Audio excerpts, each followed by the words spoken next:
दोस्तों, SP madam आज सज धज कर अपने रिश्तेदार की शादी में जा रही थी। ड्यूटी से पहले ही देर हो चुकी थी और अब शादी में पहुंचने में भी देरी हो रही थी। समय की कमी के कारण वह तेजी से गाड़ी चला रही थी, लेकिन अचानक उनकी कार का पीछे का टायर डगमगाने लगा। उतर कर देखा तो टायर पंक्चर था।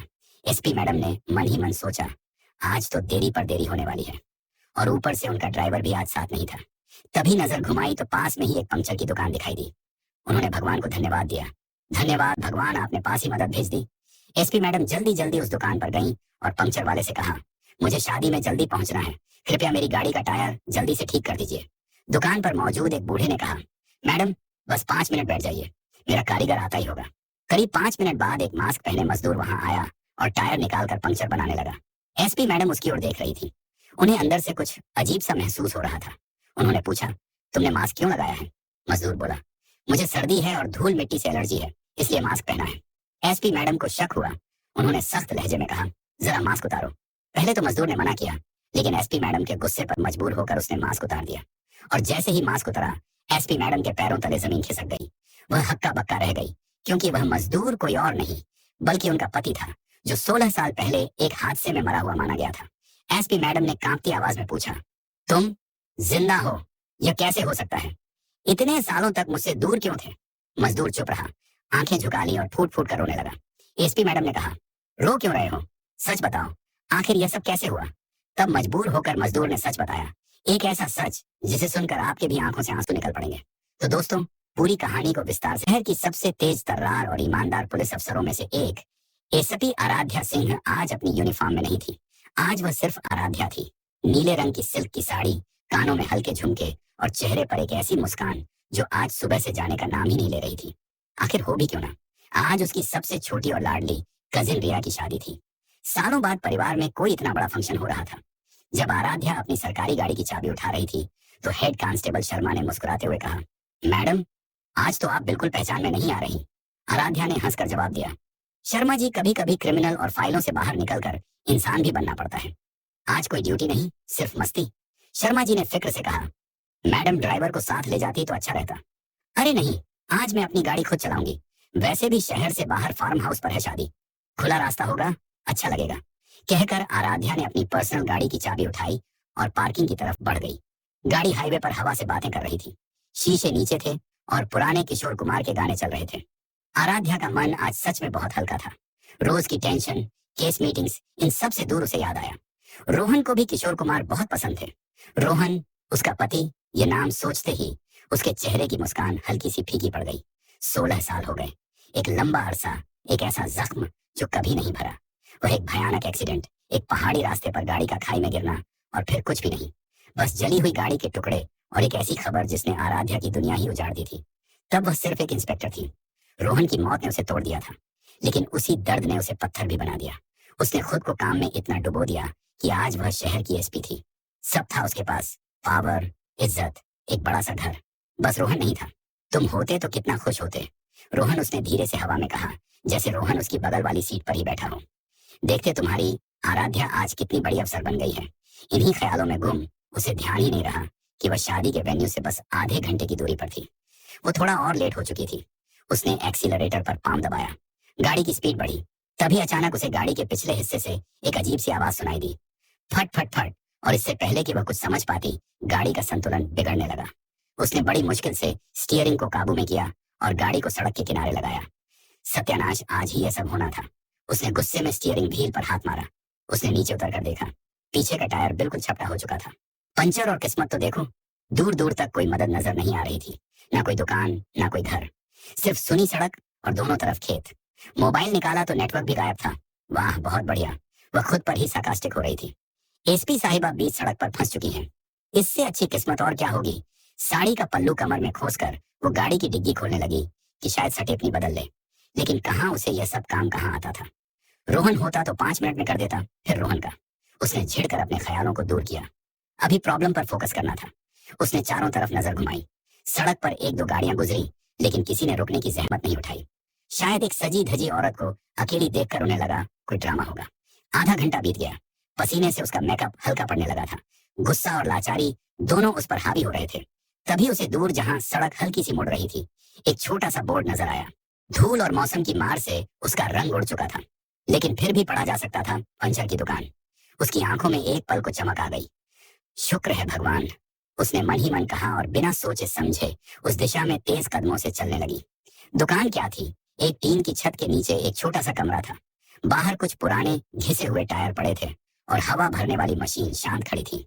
एक बूढ़े से चाचा एक लकड़ी की टूटी फूटी कुर्सी पर बैठे ऊँघ रहे थे। चाचा जी, आराध्या ने थोड़ा तेज आवाज में कहा। चाचा हड़बड़ा कर उठे। एक सजी धजी रौबदार औरत को अपने सामने देखकर वह थोड़ा घबरा गए।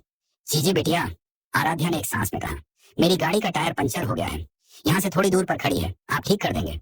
मुझे बहुत जल्दी है, शादी में जाना है। चाचा ने अपनी झुर्रियों वाली आंखों से उसे देखा। बिटिया, मैं तो अब ये सब काम नहीं करता, कमर में दर्द रहता है। मेरा कारीगर है, बस 5 मिनट में आता होगा। पास के गांव में गया है कुछ सामान लेने, आप बैठो। आराध्या के पास बैठने के अलावा कोई चारा नहीं था। वह वहीं एक दूसरी प्लास्टिक की कुर्सी पर बैठ गई, जो शायद सालों से साफ नहीं हुई थी। उसने अपने फोन को फिर देखा। नेटवर्क अभी भी नहीं था। वह बस इंतजार कर रही थी। हर गुजरती गाड़ी के साथ उसकी बेचैनी बढ़ रही थी। 5 मिनट, 10 मिनट, 15 मिनट। उसने थोड़ी झुंझलाहट में कहा, चाचा कहाँ रह गया आपका कारीगर? मुझे बहुत देर हो रही है। चाचा ने वही रटा रटाया जवाब दिया, आता होगा बिटिया, आता ही होगा। तभी एक पुरानी खटारा साइकिल दुकान के सामने आकर रुकी। उस पर एक आदमी सवार था, दुबला पतला मैले कुचले कपड़े पहने हुए। उसके चेहरे पर एक गंदा सा मास्क लगा हुआ था, जिसने उसकी नाक से लेकर थोड़ी तक का हिस्सा ढक रखा था। धूप से बचने के लिए उसने सर पर एक गमछा भी लपेट रखा था। आ गया मेरा कारीगर। चाचा ने राहत की सांस ली। जा रहे मैडम की गाड़ी देख, पंचर है। वह आदमी बिना कुछ बोले अपने औजारों का थैला उठाकर आराध्या की तरफ देखने लगा। उसकी आंखें, उन आंखों में कुछ था, एक अजीब सी थकान, एक गहरी उदासी। पर आराध्या को उस वक्त कुछ और सोचने का मौका नहीं मिला। वो जल्दी से उठी। चलो भाई जल्दी करो, कहकर वो आगे आगे चलने लगी और वह आदमी चुपचाप साइकिल घसीटता हुआ उसके पीछे पीछे। गाड़ी के पास पहुंचकर उसने बिना एक शब्द कहे अपना काम शुरू कर दिया।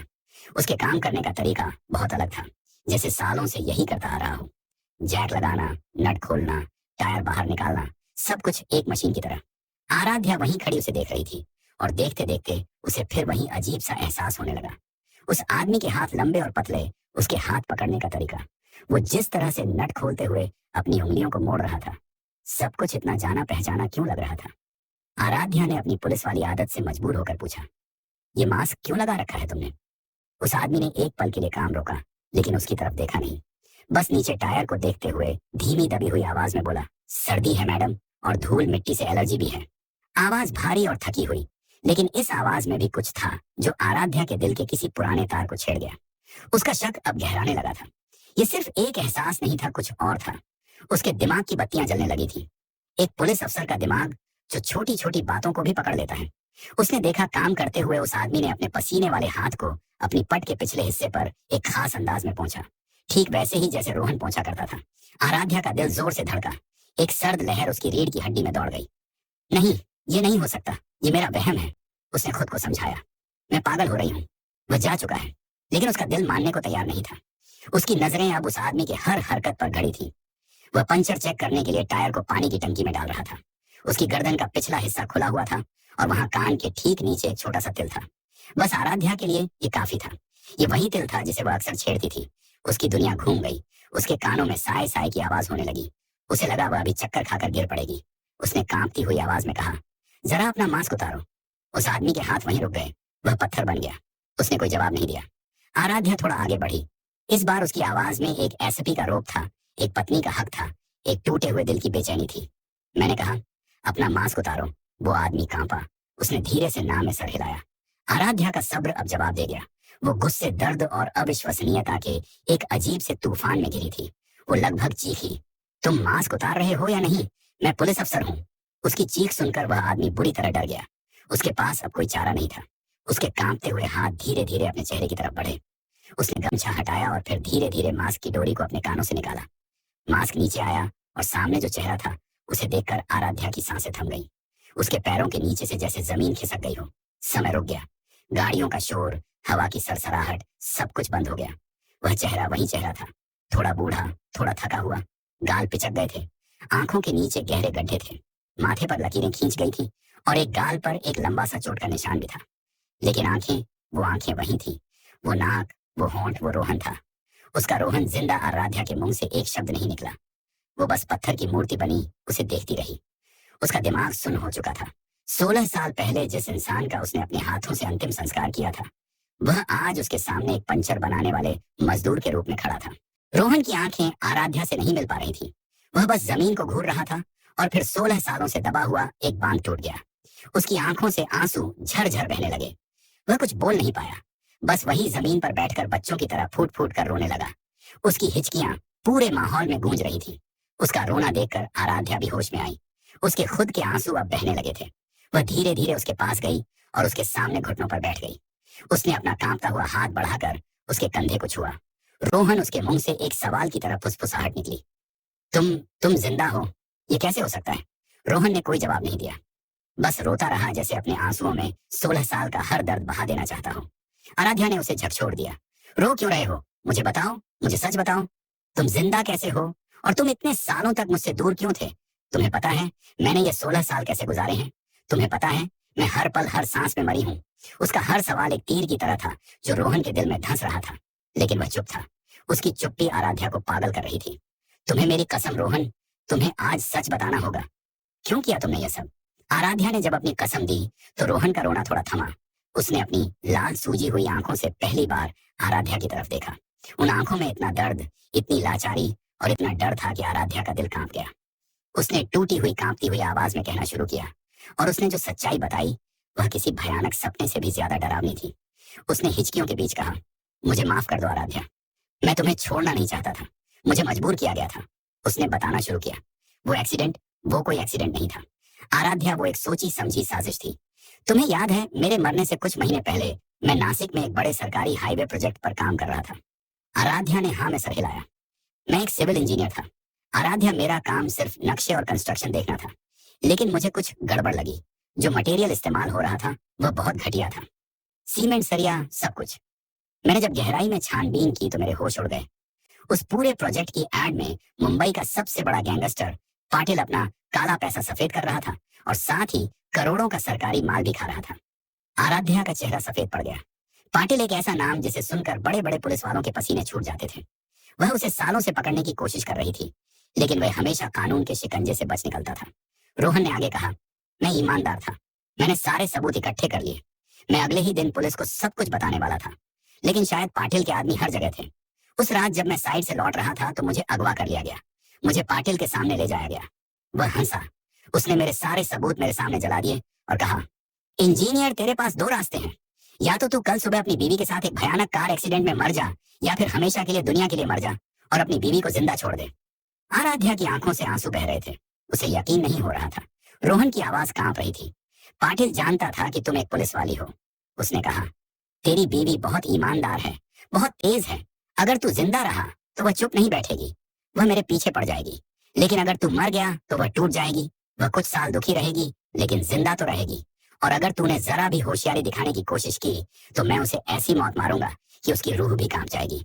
मेरे पास कोई रास्ता नहीं था आराध्या। एक तरफ मेरी मौत थी और दूसरी तरफ तुम्हारी जिंदगी। मैंने तुम्हारी जिंदगी चुनी। अगले दिन उन्होंने सब कुछ प्लान किया।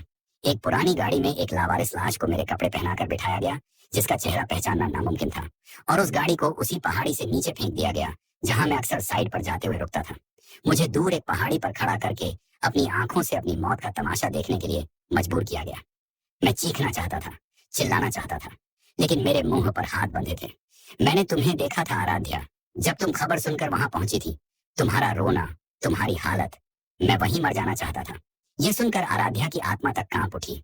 वह उस मंजर को सोचकर ही सहर उठी। उसके बाद पाटिल के आदमियों ने मुझे ट्रक में डाला और कहीं दूर एक अनजान शहर में फेंक दिया। उन्होंने मुझे धमकी दी कि अगर मैंने कभी भी अपनी पहचान जाहिर करने की या तुमसे संपर्क करने की कोशिश की तो वह तुम्हें ढूंढ कर मार देंगे। मेरे पास ना पैसे थे ना कोई पहचान। मैं रोहन नहीं था, मैं एक जिंदा लाश था। मैंने 16 साल आराध्या, 16 साल इसी डर में गुजारे हैं। मैंने हर तरह का काम किया, मजदूरी की, होटलों में बर्तन धोए और आखिर में यह पंचर बनाने का काम सीखा। मैं एक शहर से दूसरे शहर भटकता रहा ताकि कोई मुझे पहचान ना सके। मैं हर रोज अखबार में, टीवी पर तुम्हारी खबर ढूंढता था। जब तुम इंस्पेक्टर से एसपी बनी तो मैं उस दिन पूरी रात रोया था, खुशी से भी और इस बात के गम में भी कि मैं तुम्हारे साथ नहीं हूँ। मैं तुम्हें दूर से देखता था आराध्या। कभी कभी मैं तुम्हारे शहर आता था, सिर्फ तुम्हारी एक झलक पाने के लिए। तुम्हें तुम्हारी गाड़ी में, तुम्हारी यूनिफॉर्म में देखकर मेरा सीना गर्व से चौड़ा हो जाता था। लेकिन अगले ही पल यह एहसास कि मैं तुम्हारे पास नहीं आ सकता मुझे मार डालता था। उसने अपने गाल का निशान छुआ। यह निशान भी पाटिल के एक आदमी ने दिया था जब उसने मुझे एक बार तुम्हारे घर के आसपास भटकते हुए देख लिया था। उस दिन के बाद से मैंने तुम्हारे शहर आना भी छोड़ दिया। तो फिर आज तुम यहाँ कैसे? आराध्या ने सिसकते हुए पूछा। पाटिल रोहन ने कहा, 3 महीने पहले मैंने खबर में पढ़ा कि वह एक गैंग वॉर में मारा गया। उस दिन मुझे लगा जैसे मैं आजाद हो गया। 16 साल की कैद खत्म हो गई। मैं पिछले 3 महीने से हिम्मत जुटा रहा था कि तुम्हारे पास आऊं, लेकिन कैसे आता आराध्या? किस मुंह से तुम एक इतनी बड़ी एसपी और मैं एक फटा पुराना हारा हुआ मजदूर? मुझे शर्म आ रही थी। मैं खुद को तुम्हारे काबिल नहीं समझता था। मैं बस सही वक्त का इंतजार कर रहा था, लेकिन मुझे नहीं पता था कि किस्मत वह हमें इस तरह मिलाएगी। सारी कहानी सुनकर आराध्या अब रो नहीं रही थी, वह सुन्न थी। उसके पति ने उसकी जान बचाने के लिए अपनी पूरी जिंदगी कुर्बान कर दी थी। उसने 16 साल का नर्क झेला था सिर्फ इसलिए ताकि वह महफूज रह सके। उसने रोहन का चेहरा अपने हाथों में लिया, उसकी आंखों में देखा और कहा, तुमने यह सब अकेले कैसे सहा रोहन? क्यों नहीं सोचा कि मैं तुम्हारे बिना कैसे जीऊंगी? मैं हर पल तुम्हारे साथ था आराध्या। रोहन ने उसके 16 साल की दूरी, 16 साल का दर्द आज उन दोनों के आंसुओं में बह रहा था। शादी, फंक्शन, देरी, सब कुछ बेमतलब हो चुका था। जो खोया हुआ खजाना आज उसे मिला था। उसके आगे दुनिया की हर चीज फीकी थी। उसने रोहन का हाथ पकड़ा और उसे उठाया। उसकी आंखों में देखते हुए कहा, घर चलो रोहन। लेकिन आराध्या, तुम्हारी शादी। आराध्या ने उसकी बात काट दी। मेरी दुनिया की सबसे बड़ी खुशी तो आज पूरी हो गई है। इससे बड़ी कोई शादी नहीं, कोई फंक्शन नहीं। तुम मेरे साथ हो, बस यही काफी है। उसने पंचर टायर को वहीं छोड़ा, रोहन को अपनी गाड़ी में बिठाया। आज स्टीयरिंग व्हील पर आराध्या के हाथ थे और बगल की सीट पर 16 साल बाद उसका रोहन बैठा था। गाड़ी शादी के वेन्यू की तरफ नहीं, बल्कि उनके घर की तरफ जा रही थी। एक ऐसा घर जो 16 सालों से सिर्फ एक मकान था और आज फिर से घर बनने वाला था। किशोर कुमार का गाना अब भी बज रहा था, चिंगारी कोई भड़के। और आज इस गाने के मतलब उन दोनों के लिए बिल्कुल अलग थे। ये उनके प्यार की चिंगारी थी जो 16 साल के तूफानों के बाद भी बुझी नहीं थी। गाड़ी घर की जानी पहचानी सड़कों से गुजर रही थी। अंदर एक अजीब सी खामोशी थी, लेकिन यह खामोशी शोर मचा रही थी। 16 साल का सन्नाटा आज टूट रहा था। आराध्या बार बार ड्राइविंग करते हुए बगल में बैठे रोहन को देख लेती, जैसे उसे यकीन दिलाना चाहती हो कि यह कोई सपना नहीं है। रोहन की नजरें बाहर थी, लेकिन वह कुछ देख नहीं रहा था। उसकी आंखें तो अपने बीते हुए कल और सामने खड़े आज के बीच की खाई को नाप रही थी। उसके मैले कपड़े, बड़े हुए बाल और चेहरे की थकान। आराध्या का दिल दर्द से भर गया। यह वही रोहन था जो अपनी एक शर्ट पर हल्की सी सिल्वर भी बर्दाश्त नहीं करता था। उसने कितनी तकलीफें सही होंगी, कितने दिन भूखा सोया होगा, कितनी रातों को डर कर जागा होगा। ये सोचते ही आराध्या की आंखों में फिर से पानी भर आया। आराध्या ने बड़ी मुश्किल से अपनी आवाज को सामान्य रखते हुए पूछा, तुमने खाना खाया? ये सवाल कितना छोटा था, लेकिन इसमें 16 साल की फिक्र छुपी थी। रोहन ने उसकी तरफ देखा और हल्का सा मुस्कुराया, एक ऐसी मुस्कान जिसमें खुशी से ज्यादा दर्द था। सुबह चाय के साथ एक पाव खाया था। बस इस एक लाइन ने आराध्या के सीने में एक और खंजर उतार दिया। उसकी आंखों के सामने वह दिन घूम गए जब वह रोहन के लिए टिफिन तैयार करती थी और वह बच्चों की तरह जिद करता था कि आज ऑफिस नहीं जाना, तुम्हारे हाथ के पराठे खाने हैं। गाड़ी उनके पुराने बंगले के सामने आकर रुकी, वही बंगला जिसे उन्होंने शादी के बाद बड़ी हसरतों से खरीदा था। रोहन ने इसे अपना छोटा सा महल नाम दिया था। हम यहीं रहते हैं? रोहन ने कांपती हुई आवाज में पूछा। आराध्या ने उसका हाथ पकड़ते हुए कहा, यह हमारा घर है रोहन, हमेशा से था और हमेशा रहेगा। रोहन के हाथ कितने खुरदुरे और सख्त हो गए थे। उन हाथों में अब औजारों के निशान थे, ना कि इंजीनियरिंग की किताबों के। आराध्या ने दरवाजा खोला और अंदर दाखिल हुई। रोहन दहलीज पर ही टिक गया, जैसे उसके कदम 16 साल के फासले को पार करने से डर रहे हों। अंदर सब कुछ वैसा ही था, वही सोफा, वही सेंटर टेबल, दीवारों पर वही पेंट।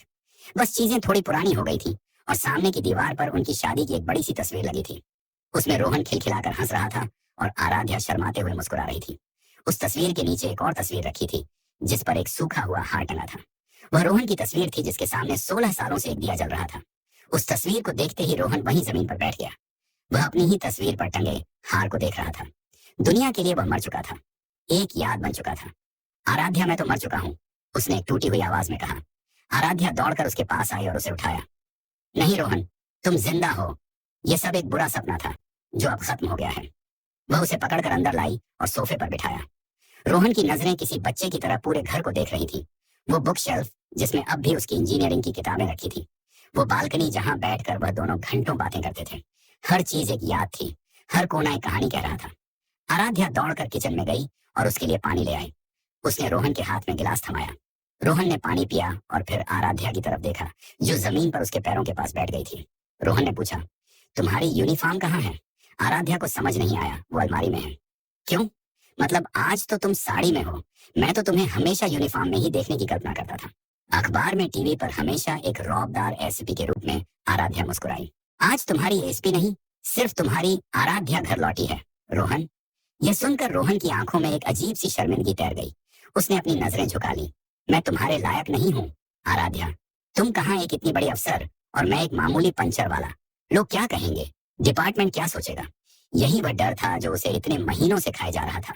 यही वह शर्म थी जिसने उसे आजाद होने के बाद भी अपनी पत्नी के पास आने से रोके रखा था। आराध्या ने उसका चेहरा ऊपर उठाया। लोग क्या कहेंगे, ये मैंने सोचना छोड़ दिया है। रोहन और डिपार्टमेंट वो मेरा परिवार है। वह समझेगा और अगर नहीं भी समझा तो मुझे परवाह नहीं। ये वर्दी, ये कुर्सी, ये सब तुम्हारे बिना मेरे लिए बेमतलब थे। मैंने ये सब इसलिए हासिल किया ताकि खुद को व्यस्त रख सकूं, तुम्हारे गम को भुला सकूं। लेकिन सच तो यह है कि मैं एक पल के लिए भी तुम्हें नहीं भूली। उसने रोहन के हाथ अपने हाथ में ले लिए। तुम मेरे लिए क्या हो ये सिर्फ मैं जानती हूँ। तुमने मेरी जान बचाने के लिए अपनी जिंदगी दांव पर लगा दी। इससे बड़ा और महान कोई काम नहीं हो सकता। मेरी नजर में तुम किसी हीरो से कम नहीं हो। रोहन की आंखों से फिर आंसू बहने लगे, लेकिन इस बार यह दर्द के नहीं, राहत के आंसू थे। उसने पूछा, लेकिन अब आगे क्या होगा आराध्या? ये सब इतना आसान नहीं होगा। दुनिया के लिए मैं एक मुर्दा हूँ। मेरा डेथ सर्टिफिकेट बना हुआ है, बैंक अकाउंट बंद हो चुके हैं, मेरी कोई पहचान नहीं है। मैं कानूनी तौर पर इस दुनिया में एग्जिस्ट ही नहीं करता। अब आराध्या एक एसपी की तरह सोच रही थी। यह सिर्फ एक भावनात्मक मामला नहीं था, ये एक बहुत बड़ी कानूनी उलझन थी। एक आदमी जो 16 साल से मृत है, उसे वापस जिंदा कैसे साबित किया जाएगा? मीडिया में यह खबर आग की तरह फैलेगी। एसपी का पति निकला, जिंदा 16 साल से छिपाकर रखी पहचान। ना जाने कैसी कैसी सुर्खियां बनेंगी। उसकी अपनी नौकरी पर भी आंच आ सकती थी। मुझे पता है मुश्किल है, आराध्या ने गहरी सांस लेते हुए कहा। बहुत मुश्किल। हमें हर कदम बहुत सोच समझ कर उठाना होगा। सबसे पहले हमें तुम्हें एक नई पहचान देनी होगी, या यूं कहें कि तुम्हारी पुरानी पहचान वापस दिलानी होगी।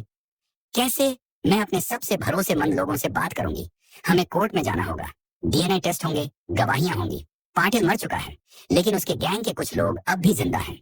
हमें साबित करना होगा कि तुम्हें धमकी दी गई थी और तुम्हारी मौत को प्लान किया गया था। इसमें वक्त लगेगा रोहन, बहुत वक्त और बहुत हिम्मत। रोहन का चेहरा यह सब सुनकर पीला पड़ गया। कोर्ट, कचहरी, गवाह, यह सब उसके लिए एक बुरे सपने जैसा था। वह तो बस एक शांत जिंदगी जीना चाहता था। क्या हम ये सब चुपचाप नहीं कर सकते? कहीं दूर चले जाएं, एक नई जिंदगी शुरू करें? उसने एक बच्चे की तरह पूछा। आराध्या ने प्यार से उसका सर सहलाया। हम भाग नहीं सकते रोहन, हमने कुछ गलत नहीं किया है। तुम एक पीड़ित हो, अपराधी नहीं। हम दुनिया का सामना करेंगे एक साथ। मैं तुम्हें तुम्हारा नाम, तुम्हारी इज्जत, तुम्हारी जिंदगी वापस दिलाऊंगी। यह मेरा तुमसे वादा है। उसकी आवाज में इतनी दृढ़ता थी कि रोहन को भी हिम्मत मिली। उसे लगा कि अब वह अकेला नहीं है, उसकी आराध्या उसके साथ है, उसकी ढाल बनकर। ठीक है, उसने कहा, जैसा तुम कहोगी। आराध्या उठी।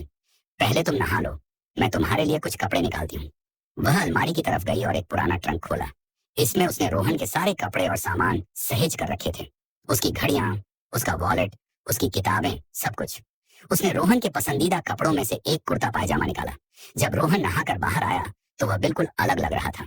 साफ कपड़ों में उसका थका हुआ चेहरा भी दमक रहा था। आराध्या बस उसे देखती रह गई। मैंने चाय बनाई है, उसने कहा। तुम्हारे हाथ की अदरक वाली चाय पिए सालों हो गए, रोहन ने कहा और मुस्कुराया। दोनों बालकनी में आकर बैठे। शाम ढल रही थी, सूरज डूब रहा था और आसमान में नारंगी रंग फैल रहा था। दोनों चुपचाप चाय पी रहे थे, लेकिन आज उनकी खामोशी में सुकून था। रोहन ने धीरे से कहा, हमें मम्मी पापा को भी बताना होगा। अपने माँ बाप का ख्याल आते ही उसका दिल भारी हो गया। आराध्या ने उसका हाथ थामा। हाँ, बताना होगा। उनके लिए यह किसी झटके से कम नहीं होगा, लेकिन खुशी का झटका होगा। हम कल सुबह ही उनके पास चलेंगे। उस रात 16 साल बाद रोहन अपने कमरे में अपने बिस्तर पर सोया। आराध्या पूरी रात उसके पास बैठी रही, बस उसे देखती रही। उसे डर था कि अगर उसने आंखें बंद की तो यह सपना टूट जाएगा और रोहन फिर गायब हो जाएगा। सुबह जब सूरज की पहली किरण कमरे में आई तो रोहन की आंख खुली। उसने देखा आराध्या कुर्सी पर ही बैठे बैठे सो गई थी और उसका सर बिस्तर के किनारे पर था। रोहन ने धीरे से उठकर उसके माथे को चूमा। आराध्या की आंख खुल गई। दोनों ने एक दूसरे को देखा और मुस्कुराए। तैयार हो एक नई लड़ाई के लिए? आराध्या ने पूछा। रोहन ने उसका हाथ कसकर पकड़ लिया। जब तक तुम साथ हो मैं हर लड़ाई के लिए तैयार हूँ। तो दोस्तों, आज के लिए बस इतना ही। तो कैसी लगी आपको यह कहानी, एक ऐसी जिंदगी जिसे उन्होंने मौत के मुंह से छीन कर वापस पाया था। रास्ता मुश्किलों से भरा था, लेकिन आज उनके पास एक दूसरे का साथ था और इसी साथ में उनकी सबसे बड़ी ताकत छुपी थी। दुनिया से लड़ने का सफर अब शुरू हो चुका था। तो दोस्तों, कहानी तो खत्म हो गई, लेकिन मुझे यकीन है कि आराध्या और रोहन के इमोशंस अब भी आपके दिलों में कहीं ना कहीं महसूस हो रहे होंगे। जरा एक पल के लिए आंखें बंद करके सोचिए, 16 साल क्या आज के इस दौर में जहां रिश्ते पल भर में बनते और टूटते हैं। कोई किसी के लिए अपनी पूरी जिंदगी, अपनी पहचान, अपना वजूद, सब कुछ मिटा सकता है। यह सिर्फ एक कहानी नहीं है, यह उस त्याग की एक मिसाल है जो शायद किताबों में ही अच्छा लगता है, पर रोहन ने इसे हकीकत में जी कर दिखाया। अब मैं यह सवाल आप पर छोड़ता हूँ, आप सब मुझे कमेंट्स में यह जरूर बताइएगा, अगर आप रोहन की जगह होते तो क्या आप इतना बड़ा बलिदान दे पाते? और अगर आप आराध्या की जगह होते तो 16 साल बाद अपने पति को इस हाल में देखकर आपका पहला रिएक्शन क्या होता? मुझे आपके जवाबों का इंतजार रहेगा। अगर इस कहानी के किसी भी पल ने आपकी आंखों में नमी और दिल में एक कसक पैदा की हो, तो अपना प्यार दिखाने के लिए इस वीडियो को एक लाइक जरूर दीजिएगा। आपके एक लाइक से मुझे और ऐसी कहानियां आप तक लाने की हिम्मत मिलती है। और इस कहानी को अपने दोस्तों और परिवार के साथ शेयर करना बिल्कुल मत भूलिएगा। शायद इस कहानी से किसी को सच्चे प्यार की ताकत का फिर से एहसास हो जाए। अगर आप भविष्य में भी ऐसी ही दिल को छू लेने वाली कहानियों का हिस्सा बनना चाहते हैं, तो हमारे चैनल को अभी के अभी सब्सक्राइब कर लीजिए और वह जो घंटी वाला बटन है ना, उसे भी दबा दीजिए, ताकि अगली कहानी सबसे पहले आप तक पहुंचे। मिलता हूं आपसे बहुत जल्द एक और नई कहानी के साथ। तब तक अपना और अपनों का ख्याल रखिएगा। धन्यवाद।